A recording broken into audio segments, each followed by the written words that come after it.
Well,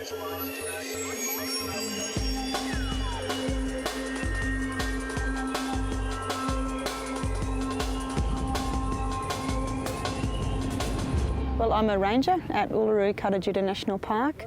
I'm an operations ranger, so a lot of my work is out in the field. There's quite a variety of work, so we do guided tours, the Mala Walk, which is out this way. We also do patrols. We do a sunrise patrol, and we do a patrol out to Kata-Tjuta. There's law enforcement, so making sure people are doing the right things in the park, not taking things away from them, picking up rubbish. We're involved with flora and fauna surveys as well. That's really important here, and because of the nature of the park here, it's an Aboriginal-owned national park, so we do a lot of work with Arangal, the Aboriginal people here, with the older people, and also working with the trainees as well. Some of the work that we do is weeding, so there are introduced plants that take over in the park, so it's really important to make sure we keep them under control.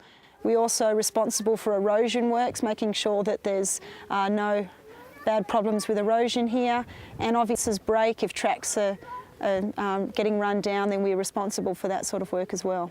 One of the big things of our job too is emergency response. So obviously out here in summer, a lot of people might not drink enough water, people might get heat stroke or heat exhaustion, so there's a number of alarms around the park, and we're the first people to respond. My background, originally I studied leisure and tourism in Sydney, and I focused on the visitor side of parks management. Then I did a bit of work, and then I did some more studies looking at national parks management up in North Queensland, but looking at it from an Aboriginal perspective, Aboriginal land management. It's a special park to work in because it's quite unique.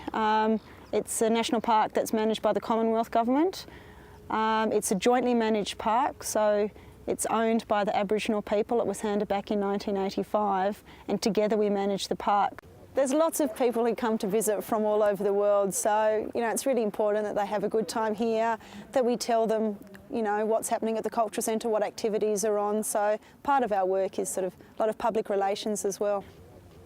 A lot of people think it's really hard to work with national parks, and it can be hard to get in, but if it's what you want to do, you can do it. And there's many people who work in the park who start out by doing a little bit of volunteer work, and through that they get a short contract, through that they get more experience, and after a certain time, they've got full-time jobs. So definitely, if it's what you want to do, go out and study and just do some volunteer work, and little bit by little bit you'll get in.